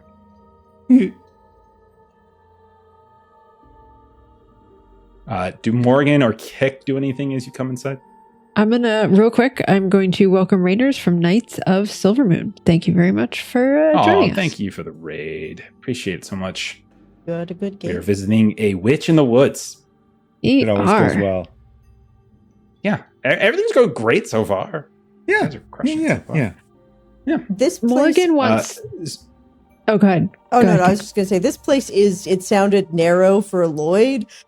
So Kick is having trouble, and one of her weaknesses is unintentional breakage. So every now and again, she'll just be trying to like reach over to get to the table, which is a chore, and just like you hear something like crack, and then she'll like try to like pull her arm back in and continue to move to the table and just like not go anywhere else.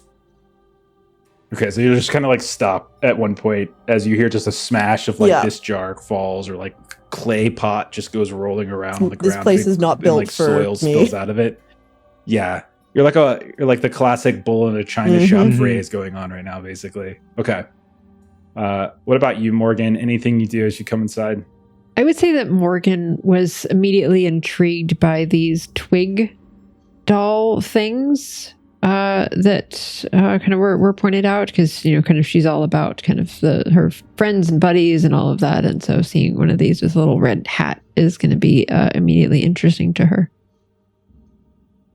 Okay, give me a roll to inspect them, and so put together a series of tags that you think might help you better inspect them, because to the sort of the naked eye, they just look like twigs with a couple various embellishments on them here and there, like these little twig dolls.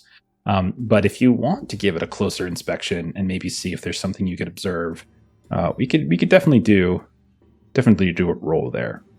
All right, I am looking over my tags. I, unlike Lloyd, am not particularly like curious or notice peculiarities or any of those kinds of things. So this might just be a straight roll. These were interesting to me and I'm looking at them. Okay. And I would say, don't forget, I don't think they apply in this case, but don't forget you also have fellowship tags. I don't think they would really be too useful because you've got Father Poe, improvisers, teammates, push the limits. I don't really think those are necessarily Yeah, and I don't think she applicable. cares that we were Stone Pass champions, so we have stuff. All right, this is going to be a straight roll. I'm just going to give it a whirl and see what happens. Right, 2d6 plus 0. Unless you wanted to tap into a weakness. I even looked at the weaknesses, and I don't really think that there's anything that fits with this. And I rolled it. So I rolled a 7 straight. So a 7 is a success with consequence. Yeah. Okay. By the way, all of you can remove the gloom 1 having left the meadow. Like you can definitely feel the weight just lift off of you. It's literally within the confines of that high grass, within the radius of the tree, you felt it. But now that you've moved outside of it, you definitely feel it. You're creeped out by this place, probably, but you don't feel that weird sense of despair or sadness. While we're talking about that, I had a poor night's sleep. Is that still? That's going to last, I think, the whole day until you get a good night's sleep. Okay. Next time you get a good night's sleep, it'll go away. I'm not sure if that would have affected my ability to focus on these dolls as I'm looking at them at all. That's up to you. I'm okay to say it doesn't in this case because you didn't call it out. Maybe you're slightly less jovial and slightly more irritable. Maybe we can say that's that. Okay, that works. Just let it ride. Okay, so even though you had no power on the roll, you succeeded, which means you always have at least a minimum of 1 power to spend. So you can ask me like one question if you want about these things, and I can give you an answer effectively. I would say that I'm looking for sort of if there's anything that seems to differentiate one doll from another, like if there's different sizes or different things that are kind of tied to them, or kind of if that works. Yeah. Okay. I'll say that I've already given you the one of them has this sort of like reddish brownish, like kind of foppish hat kind of wrapped around it. It looks more like it's just a piece of cloth that has been wrapped in the twine, but it's definitely set atop what would be the figure's head. You do notice that there is another that is quite larger than the others. There is one that is a little bit stockier and shorter than the others. And there's definitely one whose the body, the twigs themselves are kind of wrapped up within these small little fragile bones. They could be bird bones, but you would know better as a fisher. They look like the tiny fragile bones of someone who has literally cleaned the meat off of a fish. So, and this may be beyond, but how many of these are there? You see 5. One of them you can tell has like a dead bug adhered to it as well. Love it. Okay, so with the one, kind of the one power that I had, I can count that there's 5. I can see that there's one related to fish and one related to a red hat, and one is bigger and all of that. So she was going to look around the room to see if maybe Kick, because Kick is just sort of standing still and like trying not to move around.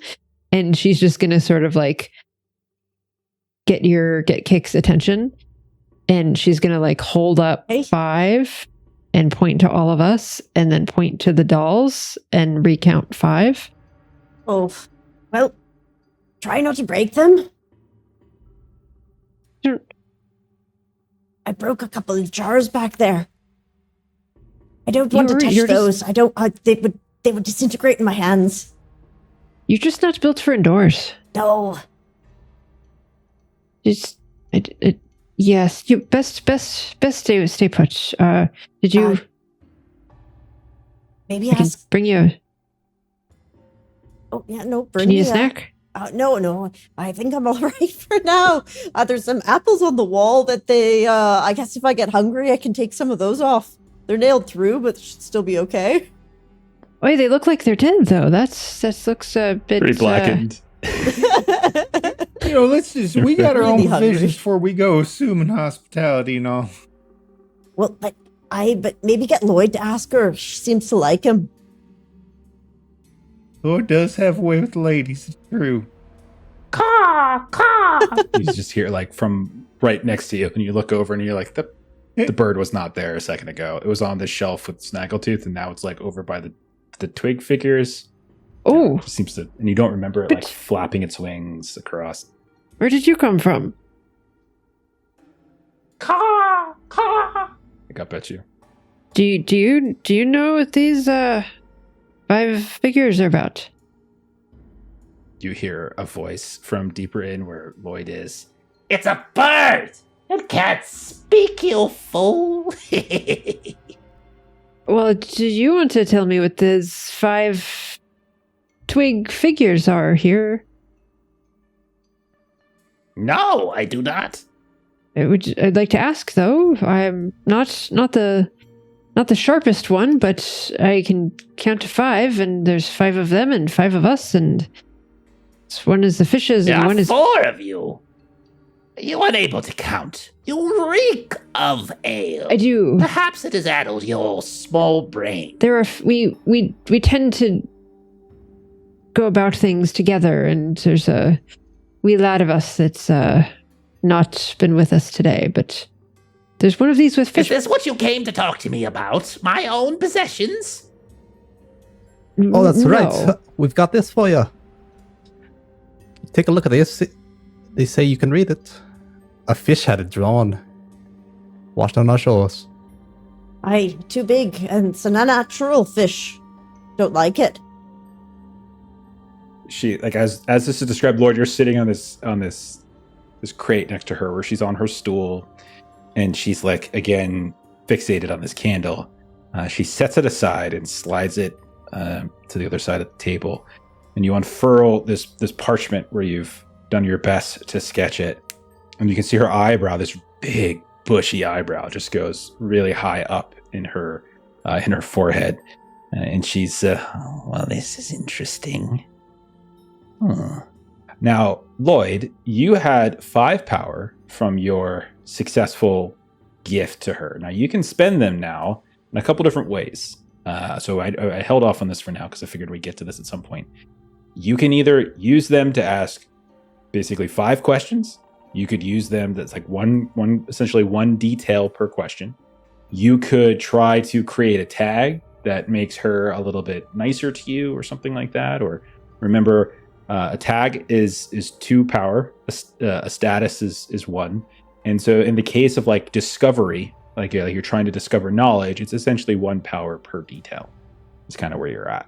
So it's kind of up to you how you want to do this, Lloyd. Like, obviously all of you can talk, above the table there. But Lloyd, like you have the power. You're the one who negotiated this moment.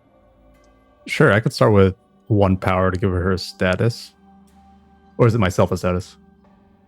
Well, you tell me. So it's like you can create a status, or you could just get a detail. Like there's a couple different ways to do it. So essentially, when you roll a detailed test like this, there's again ways of spending powers for effects. One of those ways is to discover valuable details about something relevant, and effectively each power you spend on that gives you a different detail.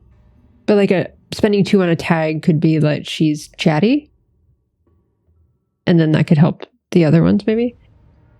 Mm-hmm. It would potentially mean having to roll like additional tests down the line. Oh, yeah, okay. To try to get her to be more forthcoming, but that chattiness could help that down the line. Yeah, I'll spend 2 power to give her a tag.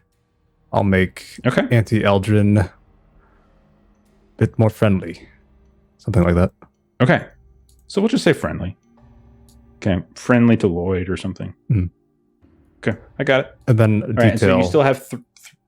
Okay. Yeah, I'll ask, like, what does this mean? Or symbol. So she drags it over, and she kind of takes a look at her big bushy eyebrows. Did you write these out? Sketched it myself. Lloyd? You have wonderful penmanship. Does your uncle have such penmanship as well? No, he makes me write it all. He only crafts. Age does horrible harms to one's hands. And she holds up her hand, is like gnarled. And again, hard to really deduce her age, but she's very, very old. Well, this seems to be some sort of, the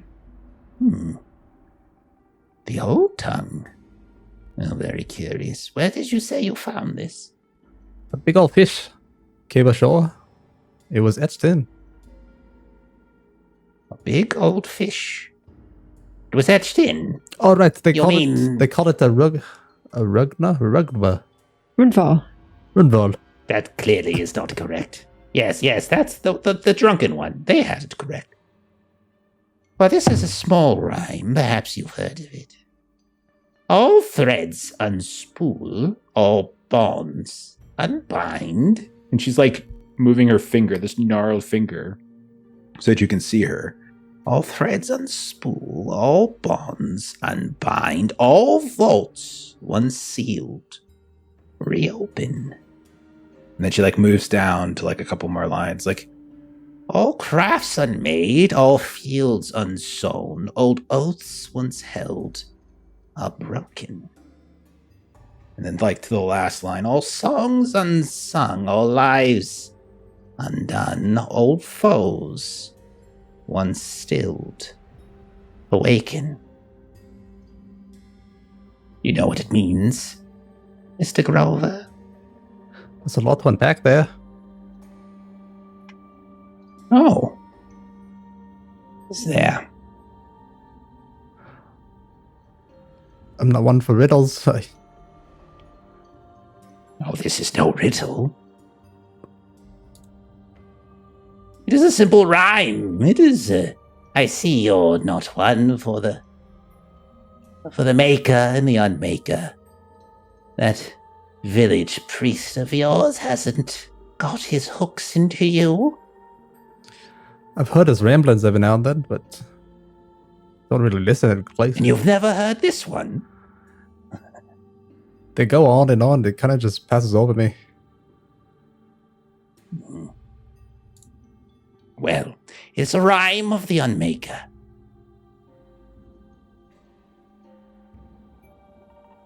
Something's been unmade then. and she just like shakes her head. Perhaps you're not as clever as I thought you were, Mr. Grover. She looks like desperately to the rest of you in trying to assess like people's current things. Now, anybody who wants to potentially say that they know this can certainly say they do. You have as one of your tags, one of your fellowship tags, you have Poe. And so you could say that you might know something about this. Like, obviously you don't know the words, but you know, it's possible. You don't know like the way it was carved in, but you might know the rhyme. I've definitely heard Poe and his mumbling. He was just mumbling the other night that to the maker that he wasn't yet ready. Oh. Ready for what? Well, he wouldn't tell me. He acted as if I made up what I heard, and he's been quite unchatty. Oh, well, such is the way of old men. They tell the young what it is they care to share, but don't share what it is they need to know. However, I am not your old priestly friend. I know not what was in his mind. But I can tell you there's the books and the tomes and the faith that he peddles. This is an omen of your unmaker, the tales of that which creates and that which destroys, and on and on and on it goes ad infinitum. So then that begs the question. We have so far, just since the day yesterday, had earthquake and Rundval that just appeared on our shore, and we've got the walk-in ones that we ushered back and threw in your pit. What are we to expect then if this omen is warning us of something? Is this something that you know of and can tell us? Why would I know anything of this? It is not my faith. You just knew it was an omen. I thought perhaps you might know an omen You of come what? into my home, you poke at my things, you try to question me. Simple questions, dear. I'm not going to speak on behalf of your priestly fellow. If you want answers, you ask him. Well, I've certainly heard. There's something I can do for you. I've certainly heard a few of these parts of the ride. Yes, hello. I apologize for the jars over there. Oh no. Which ones did you break? Not the clay ones. No, definitely not. Oh, goodness. I am glad to hear it. That is my collection of curses and hexes. Anyone who breaks it would be cursed and hexed for life. Anyway. She gives Snaggletooth a little wink to the side. Well, anyway, Poe's mentioned parts of that rhyme to me before, but I didn't listen because he kept talking about crafting and unmaking, and I disagreed with it fundamentally. But they mentioned there's a stone that got unearthed in Tor Hollow as well, and it might be the same writing, do you think? If it's some sort of stone all over the place. It's unlike ours, which is the here is a keeping place and here the land remembers. I think you translated that one earlier. Yes, the long stone. Yes, of course, I remember. Well, I was paid quite handsomely for that. Maybe you ought to take a trip to Tor Hollow and offer your services there for more money. Those of you who have any kind of... Do any of you actually have perceptive tags? Like you're perceptive in some way? I think just Lloyd. Yeah, Kinda mine's just like Lloyd. learning I don't think environment. he has any. Point out. Just his noticing Okay. Yeah. peculiarities. I'll just say this, like as Kix says, like travel there, you can tell like her eyes, like those big bright glowing golden eyes, kind of shift and like very quickly towards like the back parts, like maybe where her bedroom might be. Of like you can see she just kind of looks past you all for a second and then quickly recenters. Why would I go down there? Well, I was hoping to avoid having to go down there myself, honestly. Well, if you don't want to go there, why would I want to go there? That seems quite cruel. Sending an old woman to a place you wouldn't even set foot in yourself. Aye, but I believe in your own strength, so there's a canniness, I think, to your body. Mm-hmm. Morgan will pull out from her bag the sap, the hardened sap that she found on the tree. So when we were on our way to here, the old tree was quite torn asunder from the earthquake, and Snaggletooth here did the best he could to try to help with kind of all of these disrupted stone like coffins had come up and were interfering with the roots and whatnot, and I found this dried sap, and so she'll show her the bit of sap that had like the squirrel and the other little figure in it. What do you make of this? Oh. Well, that's very much a pity, it seems. And you can see like Too. oh, and she looks genuinely like kind of crestfallen, but like at both like the squirrel and the fairy. Oh. Those poor dear fools. Well. Would you mind if I take these? There are those who would want them so that they might lay to rest their dear friends. You are That going sounds to rude. lay them to rest? No.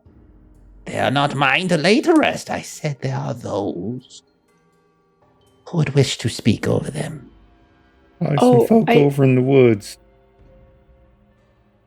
Yes. You know for sure what the second one is. It's a squirrel, clearly. Not that Very one. kind squirrel. Yes, obviously the My squirrel. bird. The other one. Go back a very long way. And you just see like you look up, you see the blackbird is like looking down, and it's hard to discern emotion, but you can tell like their head is kind of hanging. Oh. They are both sad, but the other is not something I have laid eyes on before. So it is not worth our pity and our sadness because you, drunken fisherwoman, have not seen it. There are many who haven't seen a beaverkin, the one that you travel with now. Should they not care at all about the well-being of this poor young man who would save a tree? No, I am sad for both, of course, but I am curious as to what the other creature is. Identification, that was my question. You fool, of course it is. Look at it. It's this small, it's tiny, it has butterfly wings. I mean, in fairness, I don't think any of us have ever seen one before. It's one of those things like you hear about, but you don't never see, and you kind of are like, is that what I think it is? And like, you're so smart, like, we just kind of wanted to verify, that's all. She's like, it's a fairy. Yeah. I shall take it to Ashtaran, and I'm sure the elves there will know what to do with it. Was that tree like buried on top of something? And was there something there like from before times? It was weird stuff was coming up. You have 2 power left from Lloyd's, because Lloyd's only asked for 1. So if you guys start asking for legitimate answers to things, it's up to Lloyd whether you want to spend that. Otherwise, like you guys, I'm going to actually start asking for rolls again. So it's up to Lloyd if you want like answers to like certain questions. Yeah, feel free if you want your question asked or answered there. You can use a power. Yeah, that question seems worthy of a power use. Yeah. Okay. I know very well. And I think it was Snaggletooth, right? And so it's who I think it was Snaggletooth and Lloyd who had dealings at the tree in the past, right? And Kick as well. I think didn't each of you have, or no, not Kick. Snaggle and Morgan initially. Okay. All right. So then so she kind of like raises an eyebrow at you. It's like, you have been into the Ghost Meadow many times. I've seen you, I've heard you, I've smelled you after you've left Beaverkin. Have you never wondered what the whispers were? Who it is that answers those questions? I mean, yeah, I was curious, but... You think the tree itself is carving answers into its bark? I mean, I know it sounds silly, but, you know, I met elves. I know there's strange things that I don't understand, and there's magic in nature, so maybe... No, this has nothing to do with the elves. If the elves knew what you all thought the tree was, they would laugh and laugh, and it takes many a funny thing to make an elf laugh. No, oh my dear boy. Move far below the Ghost Meadow, there is a tomb where creatures of an age ago were buried, and they were not given a proper burial for whatever reason. And so they lingered there. They seeped up into the soil and then into the grass. And where is it that the roots of the tree, where is it that they go? Into the soil. No, those are the husks of the very spirits and souls that inhabit the meadow. You've been speaking to ages-old people. Perhaps with wisdom, perhaps with not. I'm not certain. If you dig far enough, you will find more of them, I am sure. I'm not so sure I should. Oh, you most certainly should not. Okay. Yes. The dead are a fickle thing. Do not make them angry. So it was good that we didn't smash that thing, so to speak, right? I see you ain't been doing that. Oh, no. It wouldn't do much good, to be honest. They're not alive anymore. They are ambulatory. They are aware. They are residue of instinct. But they have no free will any longer. They just function. There's a way to deal with them, and I will when I have the time. You did right to bring it here. Rest assured, I will take care of it. It will bother you no longer. But thank you so much.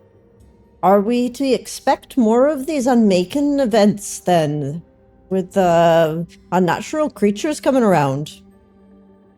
I don't mind a roll for this if I have. If you'd like, I think you have one power left if you want specific questions answered. Otherwise, again, we're going to start rolling for more if you want to get any more. Can you tell me what the candle's for? My uncle wouldn't tell me. That makes sense that Lloyd would use that one for the last. To use it for. Yeah. Okay, that's nice. I like that. Totally fair. Mr. Grover, what befell your parents? I lost them when they're young. I think my mom died of childbirth. My uncle soon after. Yes. And is your uncle your mother's brother or your father's brother? He's my father's. Were they particularly close, do you think? I believe so. That's what it tells me. Well, this candle here, when burned, and when used with the proper words, can call upon the spirits of an area, much the way that you all do in the Ghost Meadow itself. I suspect your uncle has been speaking, perhaps, to your father.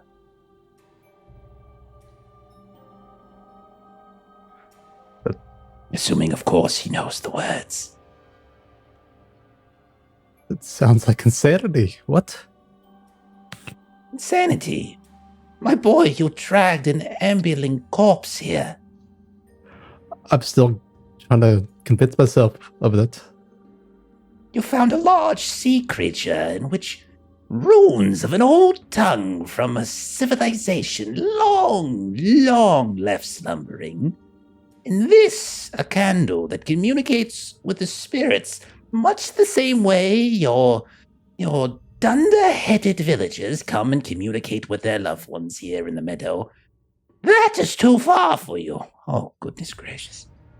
I thought you might have been the brains of this little organization of yours. I unfortunately, Hickory Jack, who happens to be our fifth member, tends to have more of the book learning than the rest of us. Now, well, I shall hope to meet him one day. It'd be nice to have him back for sure. He's off doing work for POW, so I don't know what he's up to. Now, what are your thoughts on more of these events coming to be?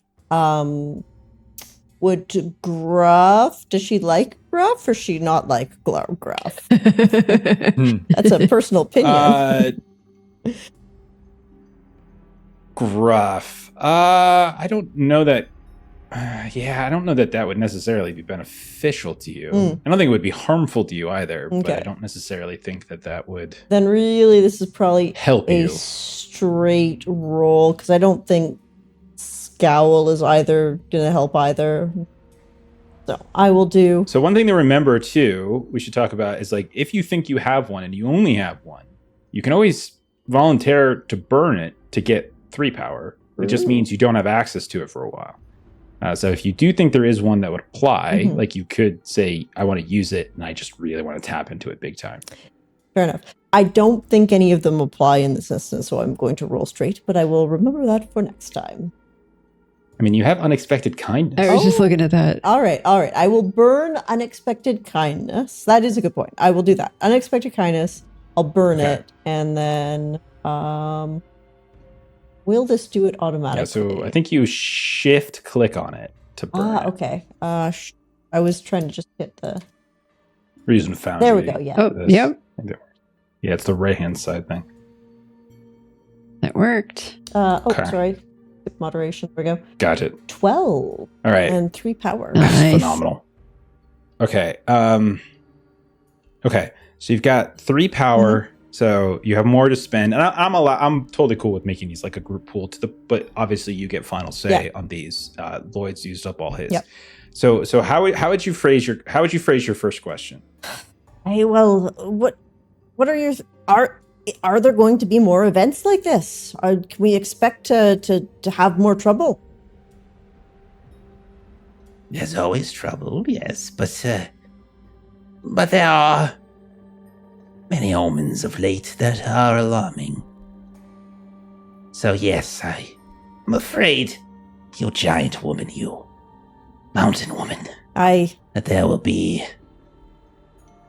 more omens to come, certainly. Not good news. Then It all depends on your perspective.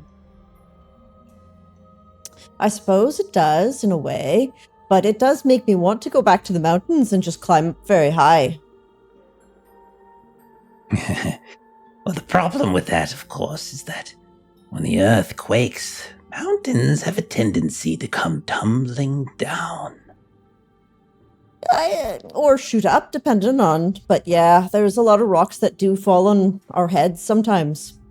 Then, if we're expecting more, are the runes around that appeared when the first one happened worth our time to go read? Perhaps. It's hard to say for certain. But She kind of thinks on this because it's a hard question to answer. So I don't make easy questions. in fact, well, it's because like there's supposed to be like a specific revelation detail, like you're asking like for I'm opinion, cheating. which is like I'm cheating a little thing. bit. Yeah. So it could be more of the same, of course. But in a very short time, the words have appeared on the belly of a sea creature, and now in the tunnels of a mine. Aye. Have you thought to ask, perhaps, not what they mean, but where they're from? And Keck will kind of like look down, look at her like fingers, look back up at Eldren. Where are they from? Well, you call it the old tongue, of course. Aye. But whose tongue? Old people, like Do any yours. of you know? She looks around. Maybe them And she long, laughs lanky and fellows laughs. that were buried out there? That is very interesting, Mr. Oh, Snaggletooth. Thanks again for your It's very hospitality, by the interesting. way, for taking us in. Of course, your people are known to have a hospitable streak. Now, you call it the old tongue, but does anyone in your village, this Poe perhaps, does anyone in your village know who it is that spoke it? I wonder. Or is that knowledge lost entirely? I think they only can tell pointed by to you your when we faces. asked around the village. They did. wow. Oh, the old tongue, father you seemed to see. get a little weird about it. He is a weird fellow, though, to be fair. Well, the previous age, of course. She kind of looks up. You know what that means, yes, long ago. Yeah? I Did not think I would be a history teacher today, yet here I am. In the oldest of times, in the times before this one, well, not the oldest of times, I suppose, that there was a time before that one, wasn't there? No matter. Anyhow, there was, your kind was not always here, and was not always there over the mountains, and not always there across the sea. You have not always been here You know that as well. Aye, the elves are older. Elves themselves. Yes. And the elves are not from here either. But that is for a different tale. Well, in these hills, these mountains, these meadows, there was a people, the Torinok. They might perhaps have looked like you, have surmised Snaggletooth, taller, longer-limbed, lithe, fierce. But this, and she points down at the paper, this is their language.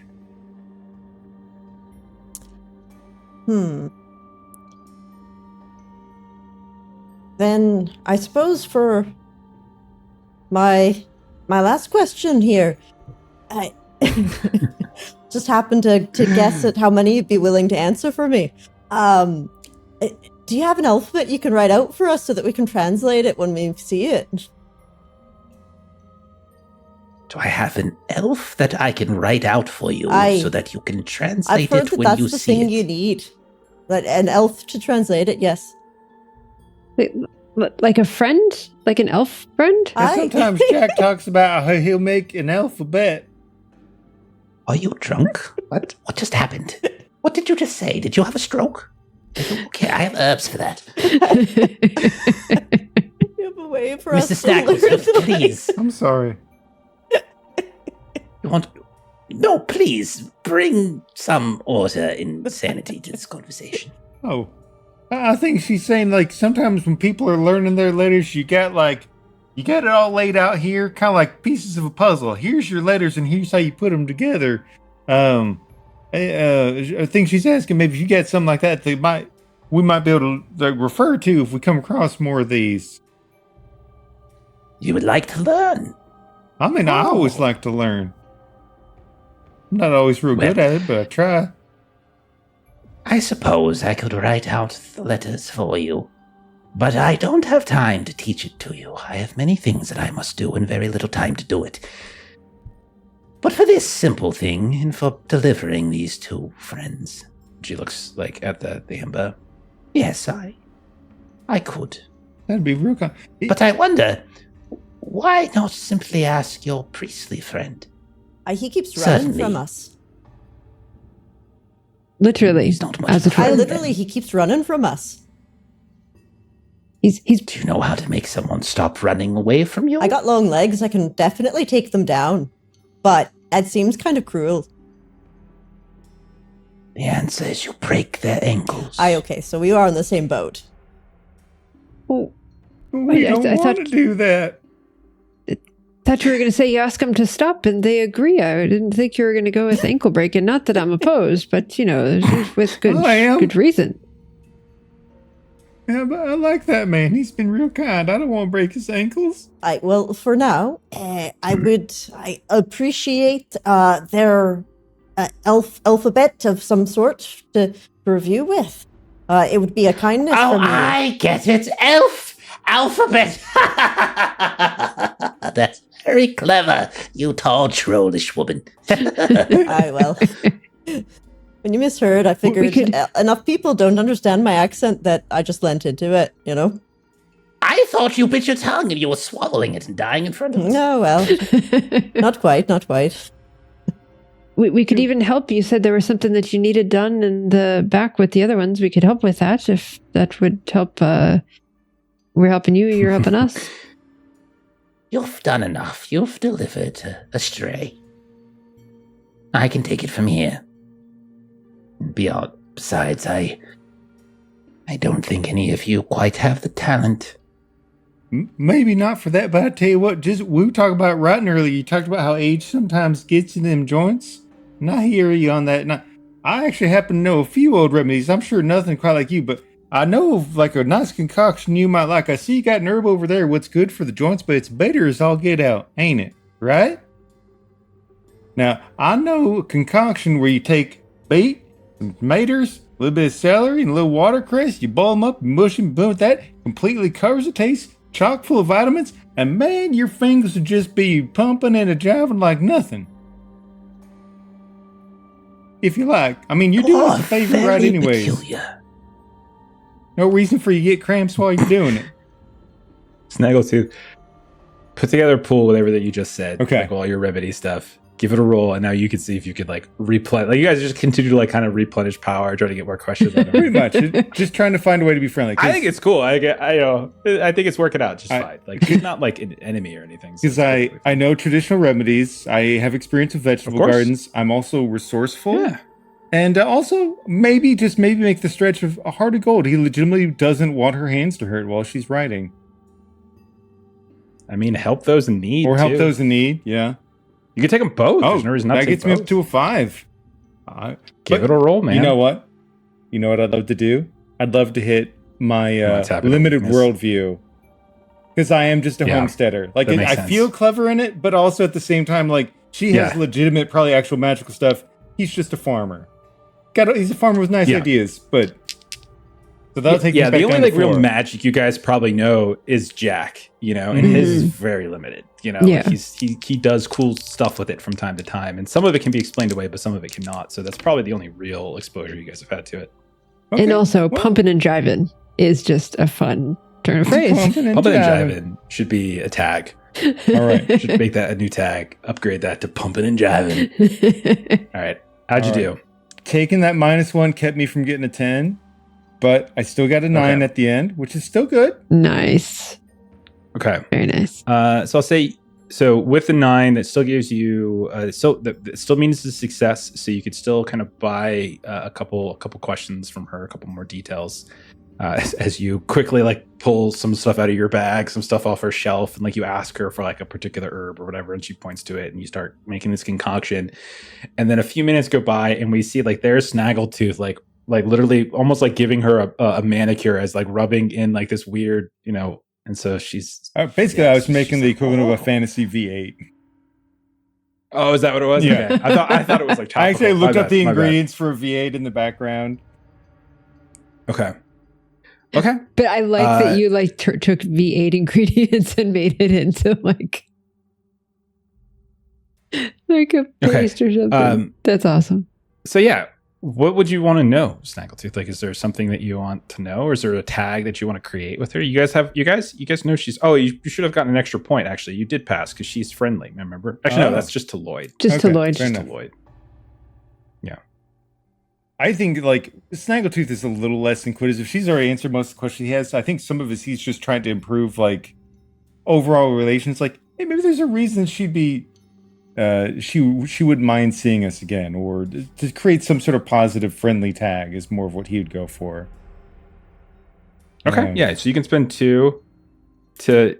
So basically, she seems a little bit enamored with you because like maybe it's your kind or whatever it is, or maybe it's just that you help the tree. So like, and then you gave her this V8 drink, and so whatever it is, like you've definitely endeared yourself. I think what he might try to do to kind of like sort of like put his, if. I can always, not that you probably want unexpected visitors by any time, but I'll tell you what, if I'm ever in this way, I'd be glad to bring more of the ingredients for you. No reason we have to stay strangers. I'm going to give it to you because like you've got the power for this. Like she like hesitates. I appreciate that, Mr. Snaggletooth, but it might be some time before I return. I have errands to run. Oh, okay. Well, no problem. Oh, but be careful if you do go out there. There's some big cat critter.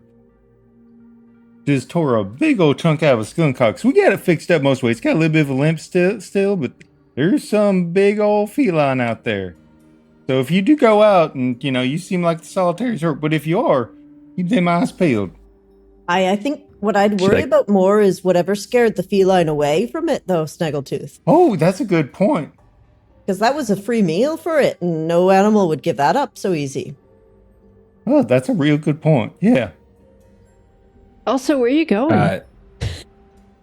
So Eldren is going to like pat Snaggletooth on the hand. You protect the trees, the earth, the soil, and now the animals as well.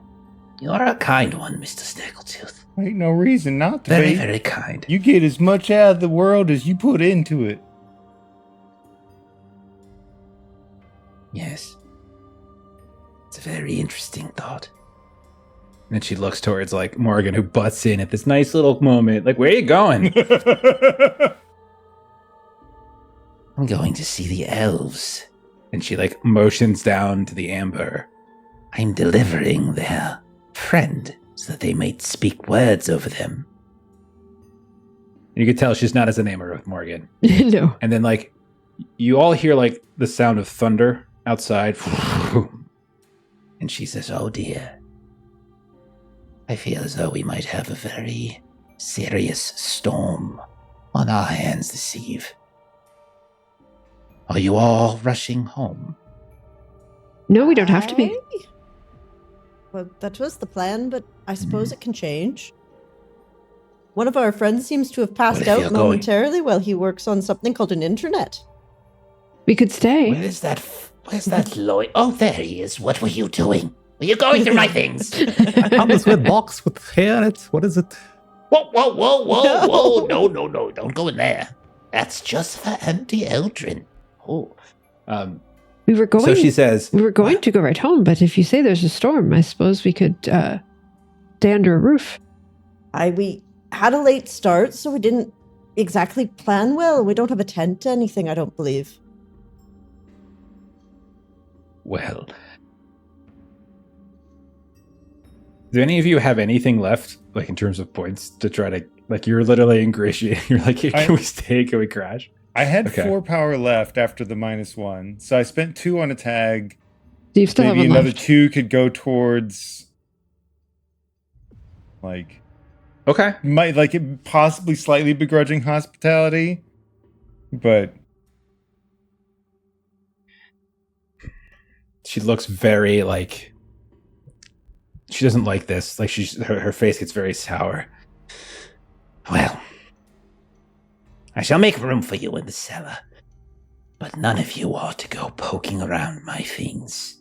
Do you understand me? There are very dangerous items in here that could make your skin fall off in an instant.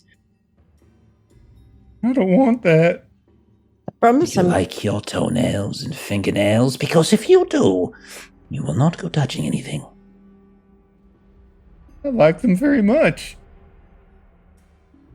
Good. To the morning and no longer. At first light you shall pack your things up and you shall move on. I cannot wait any longer. Do you understand?